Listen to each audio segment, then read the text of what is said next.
So the freshmen are obviously going to get a lot of snaps, but they brought Matthew in for a reason. What has stood out to you about each of those guys and their skill sets?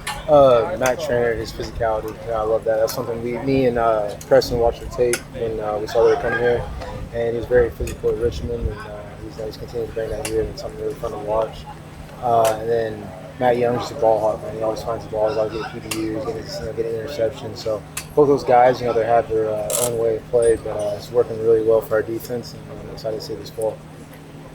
I know it's a different position, but what have you just thought of what Mason Rieger's done these first couple of days to kind of give you guys a little more impact on the edge there? Yeah, he's made a lot of plays in the backfield. He's got a lot of TFLs, and that's something that really excites us. Something we kind of missed the past couple of years, especially since Nick Herbie graduated 2 years ago. So, to have his presence here and his first fall camp in 2-3 seasons coming back from injury, it's been fun to watch, and he brings good energy. Do you get the sense that he's pretty hungry after missing spring and all of last season too? 100%. Yeah, you feel that every day, just through whatever he's yelling out vocally, and just his actions, the plays we make on the field. When you were talking to coaches this offseason, did you think at any point you would be looked at again in the slot? And if not, what do you like about being a safety back there as opposed to the role you had for a lot of last year, really? Right. I mean, I definitely figured, I might go back to nickel at some point or get reps there or whatever, because, in the spring I even got some reps at nickel. Not much, just kind of early on in spring. But, I really like playing safety because I got to have vision a lot more in zone. I don't have to play as much man. Last year I was playing man 80% of the time, in the slot, and I like it a lot better just being able to fit the box, be able to play, deep half, the deep third, or if, playing the weak hook, just playing a lot more zone instead of playing man. Also, you obviously have to see that game yet, but there was an emphasis on adding some size and depth up front. How different does that look so far? I feel like something we kind of felt it in the spring too, but I feel like in this first 3 practices we've had, it's something that it's a lot different from last year in a good way, and I'm excited to see what it does for us. I feel like we've improved a lot up front, and it's something that's helping the guys in the back end. With our jobs, it's not so many one-on-one tackles, second level, third level. So it's something that it's really it's come to fruition here. It's really just gonna want to see it in the fall. So we can do as much as we want in fall camp, but we got to do it when the shit really counts. But going back to Matt and Matthew, what are they like off the field? Matt Young is like a child. He's very very goofy, very intelligent human being, but as a person, he has his little slow moments sometimes, and love to do to death. And then Matt Trainer's my guy. We hoop golfing quite a bit.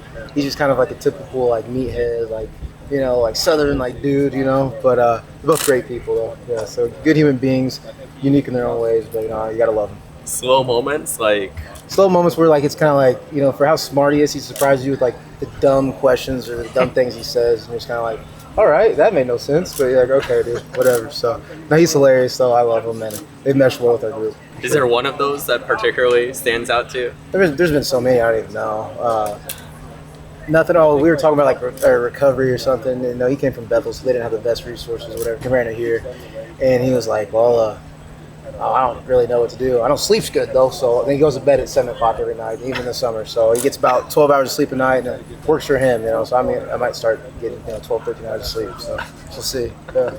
Russell was talking on Monday about trying to obviously get more TFLs and get more takeaways. Were those the 2 biggest talking points as a defense that you guys had this offseason? And if not, what would you say were the big things? Because I know you didn't play as a group to the standard you wanted. Right. No, I feel like those are really the biggest points, we've been having an emphasis on, this offseason. Getting more turnovers and then creating negative plays. And the biggest thing, too, for us is limiting explosive plays. I feel like, the games we lost, we had, 2 or more explosive plays. And they've been showing us statistics, across, NFL, FBS, FCS, all that.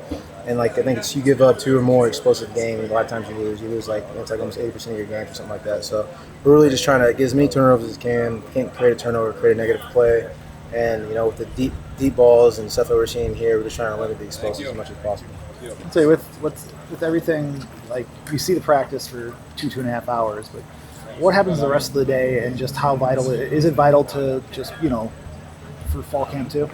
Yeah, you talking about just what's the schedule throughout? Yeah, I mean, after here we have about 2.5 hours off, so it's really important getting fuel back in our bodies, getting hydrating in electrolytes, fluids, really getting carbs, all that in, and hitting the training room, whatever you need to be. If you need ice, we have ice subs right there, ice truck if you need to hop in there. Go to the training room, get stretching. We have dry needling, all the stuff needed really here. So it's that. Some guys go up, take a little nap if they need to or whatever, just kind of get some R&R, and then after that, we lift, which what we've been doing is a lot of recovery type stuff. Not that we've done all our heavy lifting we'll do really for the year. So a lot of just recovery type stuff. And then after that, we have meetings and then have walkthrough out here. Yesterday we went in the gym, and then we wrapped it up pretty early, around 8 o'clock this year. So it's nice. But the rest of the day's meetings and just taking care of your body. Austin, I know you weren't playing safety full time last year, but does it make life easier just sharing the defensive secondary with Preston, just the combined years of experience you guys have on the defense? 100%, yeah. And Preston is a very intelligent dude. He's one of the smartest football players I've ever played with. So just being able to sit and I've been in the same meeting room with him for 3 or 4 years now, and just that shared history we've had together, and different coaches we went through together, and just having that history has really helped us. And not only the film room on the field, it shows, and it's something I'm blessed to have him as the field, the opposite side of me. So yeah, it's been a lot of fun.